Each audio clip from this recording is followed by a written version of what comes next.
Welcome to Beyond the Cover, the podcast where we go beyond the headlines, beyond the titles, beyond what you see on the surface to discover the stories that shape the people making a difference in our communities. I'm Tawanda Burks, publisher of the Rochester Women magazine, and each episode is an opportunity to have an honest conversation with leaders, change makers, entrepreneurs, and everyday people whose journey inspire us to think bigger, lead with purpose, and live with intention. Today's guest is someone whose impact reaches far beyond business. She has spent years opening doors, creating opportunities, and investing in people in our community in meaningful ways. But today isn't about reading a resume. It's about getting to know the woman behind the work. So whether you're here listening for your morning commute, taking a walk, or simply looking for a little inspiration today, thank you for spending time with us. Now let's go beyond the cover with Julie Herrera-LemLer.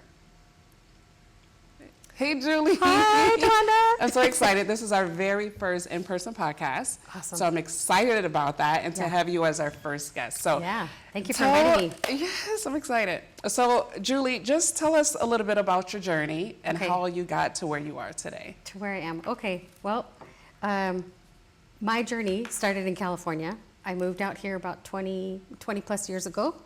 And from there, I just kind of had a different types of career choices, I guess you could say. So different industries, construction, food, where I am now, business, development, all those kind of things. So now, helping small businesses. So I've been where I'm at now for about 4 years, and I've really grown to love what I'm doing. And I love our community too. I really enjoy getting to know everybody. I'm very passionate about, of course, the Latino community and women, underserved. So those are my passions. Mm-hmm. You serve on a couple boards too within the communities, correct? Yeah. Do you want to talk about any of the boards that you serve on? Yeah. So I'm currently on the ACLA board, which is Alliance for Chicanos, Hispanics, and Latin Americans. I started out as a volunteer. Then we turned partners, as they're now our satellite office, and then I became a member of their board, and now I'm their vice president of the board. Okay. So I've had a lot of roles with them. It's awesome. It's great. Yeah, tell us a little bit more about ACLA, if you don't mind sharing. Yeah. What does ACLA do? Yeah. So ACLA stands for Alliance for Chicanos, Hispanics, and Latin Americans, and we do quite a few things in the community. It started out as more of a group that help socially with healthcare, education, tutoring, a bike club, and now it's grown into something a lot more for the community, including helping people start a business. So now they're in the Economic Development Center section and also developing business and helping the Latino population, helping the economy grow there.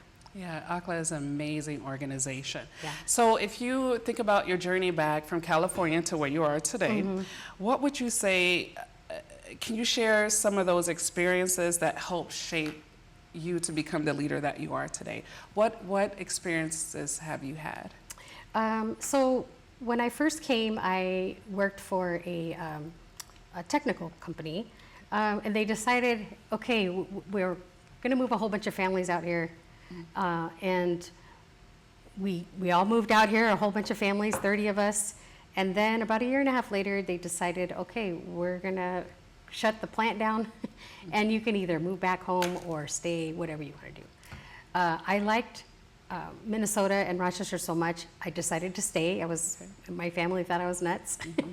But I decided to stay. And while I'm here, I had to find, okay, what do I want to do now? I ended up going to work for Electricians Union, so that's where I got my start in, dabbling in the construction business. Okay. And then from there, I went to another business that was also engineering construction, and so I was in that field for about 20 years. Okay. And that doing that and having a business development role, I got to know a lot of people in our community. Okay. Got to sit on some boards there as well. So being in that in that world was really awesome. I met a lot of people, and they're still my friends and still people I work with. Right. Yeah. I would have to say, when I meet people from other warmer climate weather, coming here, you got to be a little bit crazy. Yeah. But Rochester is a beautiful place. It is. So aside from that, though, you have owned and operated your own business as well. Yeah. So not just assisting people start a business and operate. You want to tell us a little bit more about that? So while I was doing my full-time job, I decided I was going to do a bake sale for charity. Okay. And in this bake sale, people would come and say, "Oh, this is great. Do you have a business?" "No, I'm just doing it for charity." And it turned out to be a 3-year project. Well, every summer I was doing it. By the 3rd year, people were still asking if I had a business. So I decided to look into it, and I thought, well, I think I can do this. So I took my time with starting it because I really didn't want to get any loans. I just wanted to make sure that I was doing it the right way. Plus, I had a full-time job and family. And so starting the business, it was wonderful experience for me. I did it for 8 years. Okay. I really loved it. I did everything, every kind of celebration you could ever imagine. So my job was really easy because it was always about celebrations and making people happy and smile. So that was really good. Right. So with that experience, I decided that while I was looking for a different line of work while I was in construction, I decided that this would be a good route for me since I already knew how to start a business. I knew part of the ecosystem. I knew kind of how to get around everything. And I've just really loved it since I got here. Right. Yeah. Right. So let's go back to during the time when you were running the business full time as well as working. Yeah. You're also a mom and a wife. Yeah. Even though you can make it seem easy, right? Because you meet the needs of your customers, right? But there's a lot. Yeah. There's a lot. I'm also a mom. Yeah. A partner to someone else and Yes. business owner. Yeah. It's a lot to juggle. It was. It's a lot to juggle. It was a lot.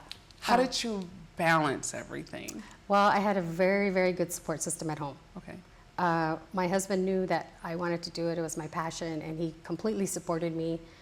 So we kind of changed roles. Okay.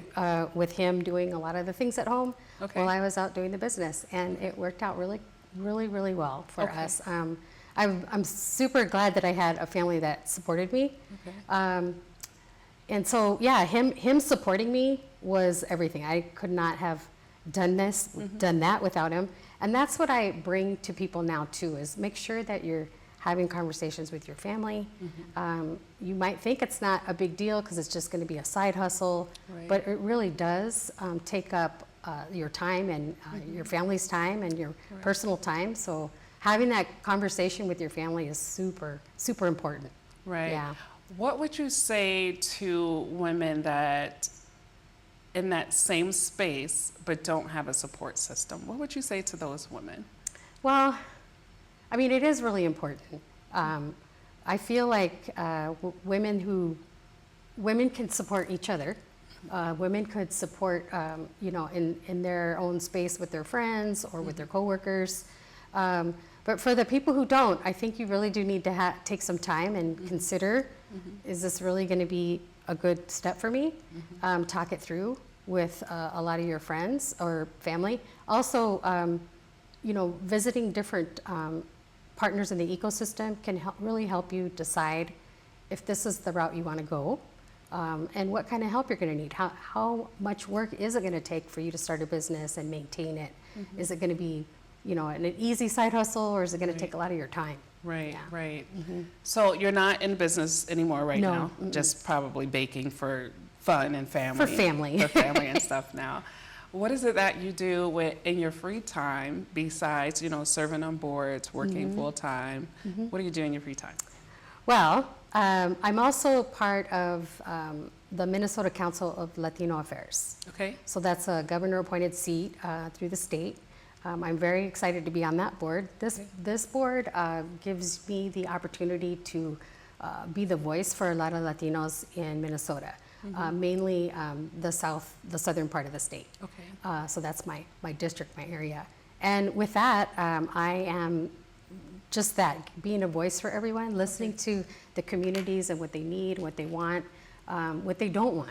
Okay. There's a lot of things that people assume, okay, just because of what we've been through lately, Right. we need to keep talking about it. And we really don't need to keep talking about it. We've already been Right. through it, we've already experienced it, we need to move on, so things like that, that maybe not everybody understands where Latinos fit and feel. That's great, you know, because I don't think a lot of people understand it. Being a woman of color myself, you know, and a lot of times people want to come to the tables and have these conversations, right? Yeah. It's like, we're kind of tired of talking about it. We are. Move on. Let's Yeah. move on. How do we fix this? Yeah. How do we not run into those problems again? But being the voice of the Latino community, since we're having this conversation, if you could share, what are some of the things you want the community to know, being that voice of the community? Right now, I think the biggest things right now is making sure that the community feels safe. That is one thing. We don't want to bring attention to our community, our people, but we do want to feel safe. We do want to move on and you know, move on with our life and have it the way we had it before. Some things that are really hard for folks right now is making sure that they have secure jobs, safe jobs, being able to take care of their family. A lot of times now there's one person that's staying at home because they just don't feel safe with two people going to work. So making sure that they have that support, whether it be a neighbor, whether it be friends, family, any of that kind of thing. Sure. And our community really did step up. This community stepped up for everyone, with helping everyone out and making sure that they had the support, and still now to this day have that support. Okay, good. Yeah. Good to hear. So let's dig a little bit deeper because it's beyond the cover. Yeah. You know, a lot of people know you within the community, Julie. A lot of people know you, and all wonderful things. Let's talk about the uncommon things people don't know about you, like the other side of you, just stripped of all the titles. Yeah.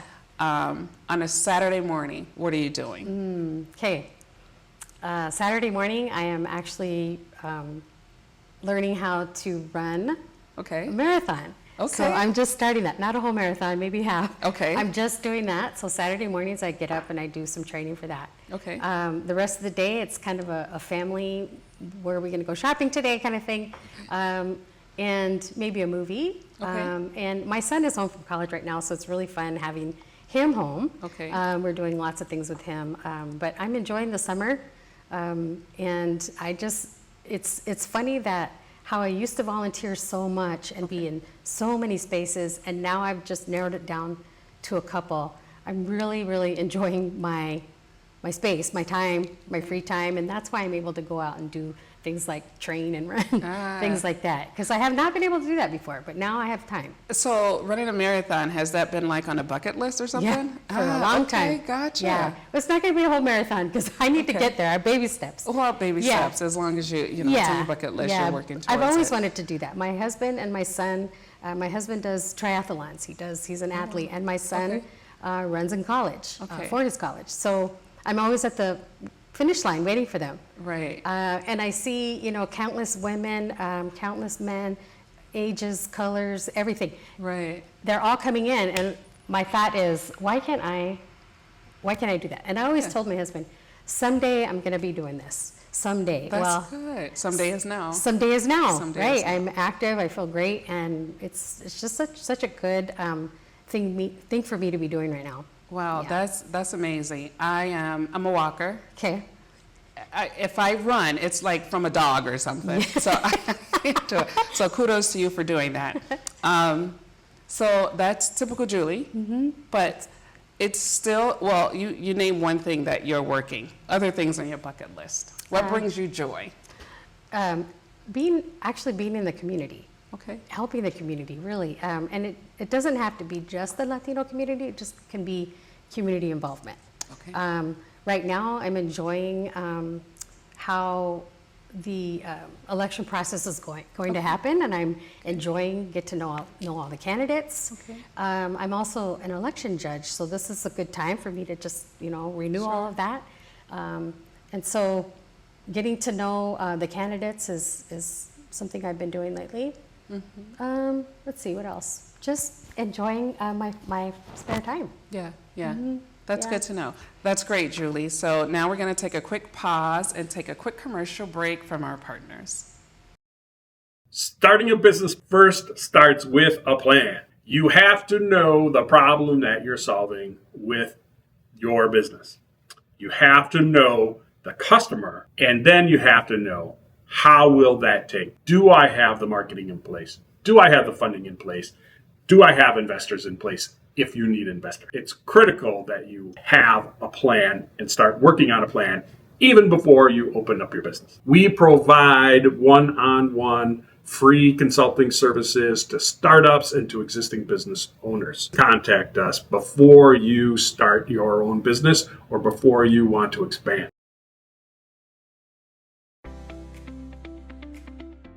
Welcome back to Beyond the Cover. I'm Tawanda Burks, publisher of the Rochester Women's Magazine, with Julie. So, Julie, we had a great conversation so far. Let's talk about you opening doors for other women and people in the community. Are there any success stories or moments that have stayed with you? Sure.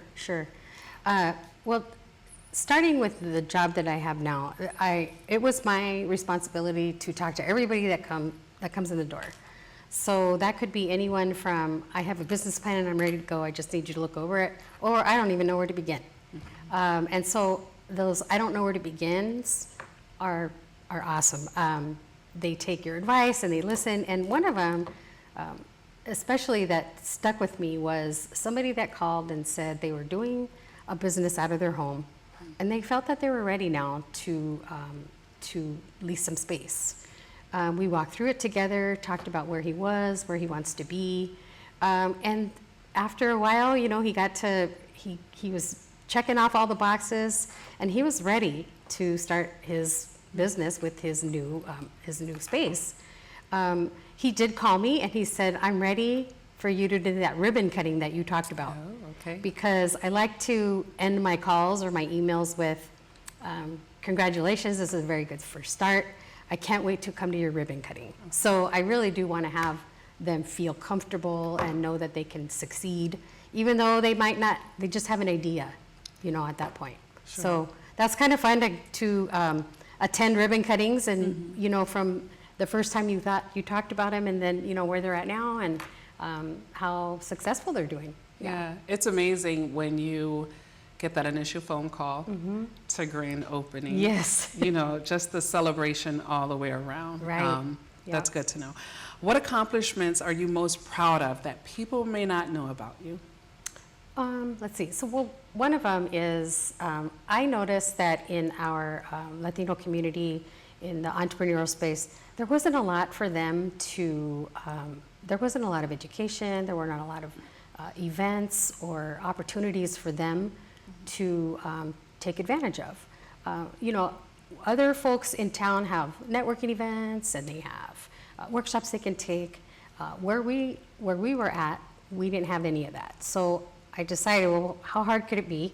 I'm already planning workshops for others. I'm gonna go ahead and start doing events in Spanish. Okay. So I got a little team together and we started doing these workshops, and they've been awesome and great.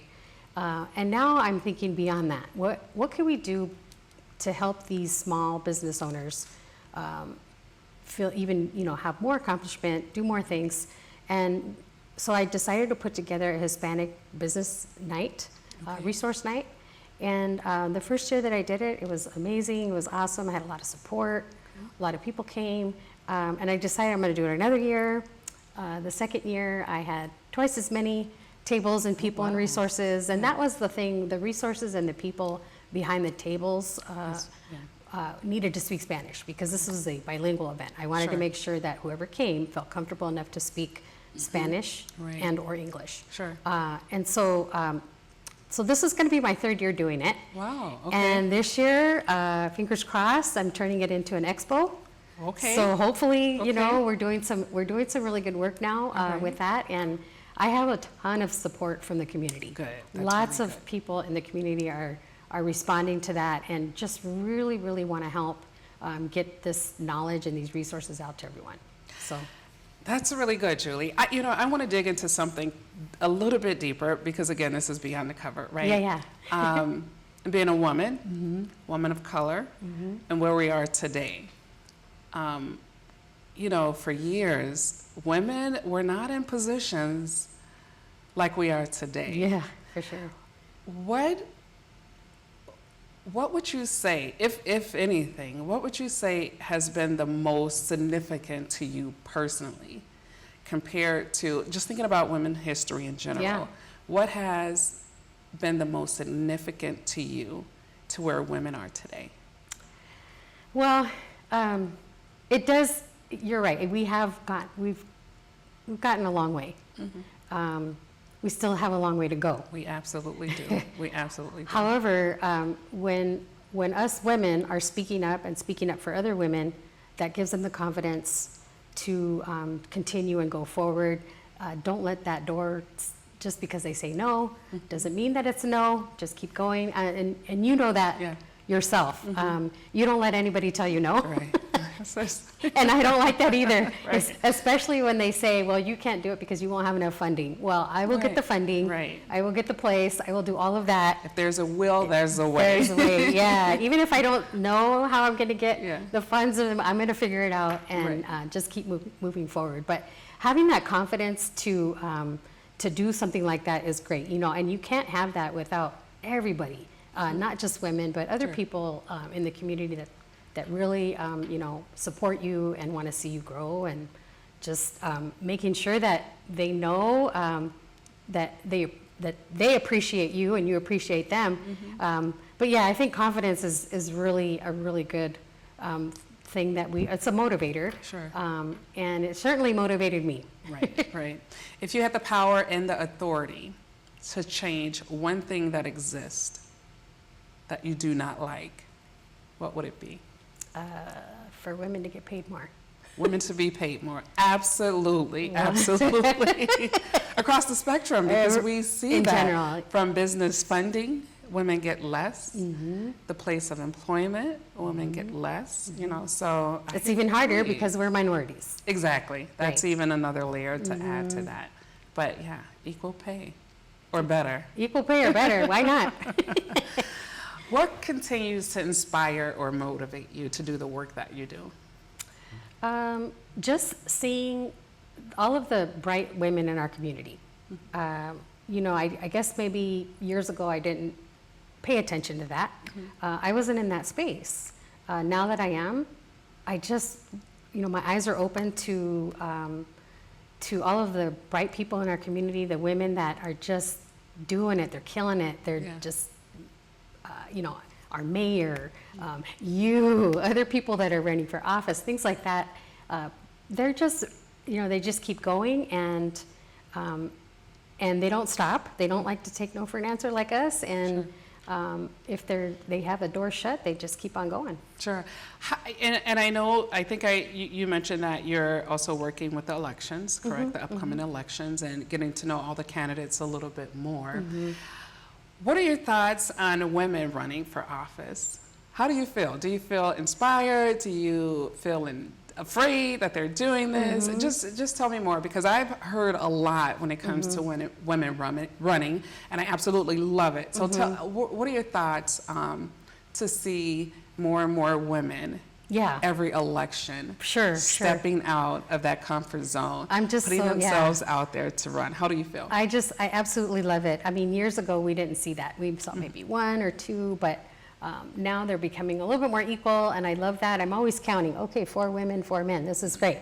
But having having that first, when I take a look at things and I see where everybody is, there are some very, very bright women, and having it at least equal is so awesome. And I think maybe I have a friend that used to run an organization, and he would always hire women because he said that women have it together. They know what they're doing. And so he was very supportive of women, no matter what kind of role they were in. And so people like that, you know, keep things going. I wish there were more people like that that saw that. But yeah, I mean, we do have it together. We're moms. Yeah. We work.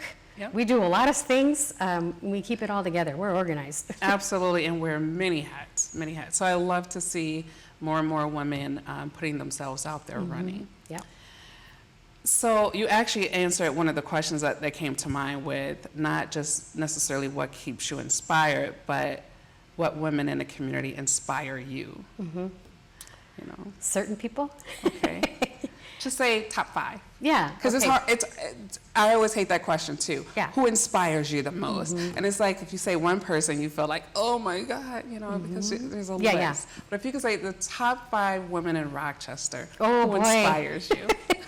There's a lot. Okay. I think maybe one of them is the first one that ever inspired me was Judy Bratz. Okay. When I came to Judy to let her know where she was at the chamber at the time, to let her know that I was starting a business, she was so excited for me. I think she was more excited than my family because she was just beaming and just so happy for me. I can't wait. This is going to be awesome. This is amazing. Okay. And everywhere I went, she would talk about me. She would say such nice things about me. And it really inspired me to, if I was ever in her position to praise somebody or to make them feel that way, Sure. I am definitely going to do that. And so now I feel like I do that quite a bit. Do it, yeah. Okay, so she's one of them. She's amazing. Yes, She's amazing. yes. Another one, the mayor. Okay. She takes a lot of heat for a She lot of does. things that don't even really pertain to her, and she just keeps going. I really feel that she's just an example of don't let things bother you, just keep on moving. Exactly. And I personally, I don't know how she does it, but she does, and that's inspiring to me to just keep going and not worry about what people are saying, saying to her or saying to you, saying online. This can be that can be an ugly business for people for women to get into, and for her to just take it with a grain of salt and keep moving and doing great things in our community. That's really inspiring. Yep, it is. Okay, who else next? Well, Twanda, of course. Oh gosh. Twanda does a lot of things. Twanda, you do a lot. You do a lot in our community. You're everywhere. No. You do good things. You're showing up in different spaces, and it's great. It's just where we need to be, right? It's where we need to be, especially since since where we're at right now with things in the world. Yeah. I feel like we don't need to be silent. We need to be in all the spaces that everyone else is in. Right. So, and that's you. You're in those spaces, and you're doing what you're doing. You're a mom, you're a grandma, all those things. I know. I know. Yeah. Let's see, who else? Two more. Well, some of the ladies that are running for office, Okay. I probably won't say right now who they are, but Okay. they inspire me because when I watch them on the panel and talk, they're great. They have answers. They are not afraid. They're prepared. And that's something I don't think I could ever do. It's very brave for them to do that. Yeah. And I just look at them like, good for you, because you're doing it. You know what changes you want to see in the community. Right. I think that for them to be out there and just putting it out all on the line is just super brave. Yeah. Super brave. Yeah. Yeah. I agree. Well, your top 5, I know exactly who you're talking about. All amazing women. Yeah. They are. And it made me think about some stuff that Mayor Norton shared with me some years ago about, it was a really great article about being the first or the only. And I'm sure you've been in that situation before, the first or the only. Right. You know. And we still walk in those rooms sometimes, being the first or the only. Right. How do you feel when you walk in that room, being the first or the only? Sure. As well as how do you feel leaving that room? Sure. Well, when I first moved here, I I didn't have a voice like I do now. I was pretty quiet, Okay. but having a business and you're having to get yourself out there, it just kind of, it turned into something a little bit more now. But opening doors, pulling up seats, being at tables was something that I never thought I would ever be able to do. My grandparents always told me I would. My brother always told me I would. But now I see it. Before, I don't think I ever believed it. But I certainly do now. And so with that, I certainly want to do that in return for other people. And I call it puertas, sillas, and mesas, which is Okay. doors, seats, and tables. Okay. So opening doors for people, welcoming them in, pulling up a seat, here, sit by me. Yeah. And then sitting at tables that I thought I'd never be at, which I am now, and I'm grateful that people in the community listen to me. They want to hear what I have to say. They like my ideas. So I'm grateful for that. I never thought that would ever happen, but but my grandparents are right. Yeah. So the 10-year-old Julie, 10 years old. Oh yeah. What did you want to be when you grew up? Believe it or not, I wanted to be a bus driver. Okay. I wanted to drive something big. Okay. Like a school bus? Yeah, Or a school tour bus. Really? Yes, I used to Okay. sit behind our bus driver, and she was awesome. Wow. She was a leader. She made them kids toe the line, and I'm like, someday I'm going to be A bus driver? a bus driver. I would have never thought that. I have not drove a bus, but maybe someday. I like driving trucks and bigger vehicles, so Okay. maybe, you never know. Okay. I would have never thought that. I don't know what I thought you was going to say, but certainly not a bus driver. Yeah, that's what I wanted to do. This has been amazing. It's been amazing. Is there anything else you want to share with us from Beyond the Cover? Well, I've certainly enjoyed being on the cover. Okay. That was Absolutely. Yes, so you're a much cover fun. girl. Yes. That was so much fun. I really enjoyed it. I still have people talking to me Yes. to this day about it. I saw your mom on a cover, or I saw, so it's actually been a lot of fun. Yes. When they asked me to be on the cover, I didn't know what to say, because I thought, you want me to do it? Yes, Why? you. Out of all the people in the community, and you want me to be on the cover? Yes, you. So it was a fun experience.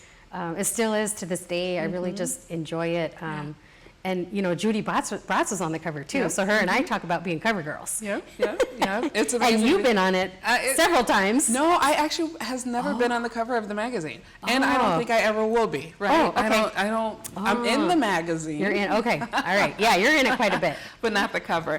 But no, it's been amazing to see you, because you were out for all year, and it's actually still in circulation in some locations, right? Yeah. So it's amazing to see that, to see you on the cover. Yeah. So thank you so much, Julie. Like I said, this has been fun to just talk, like I said, besides what's in the magazine, right? Yeah. Besides what's written.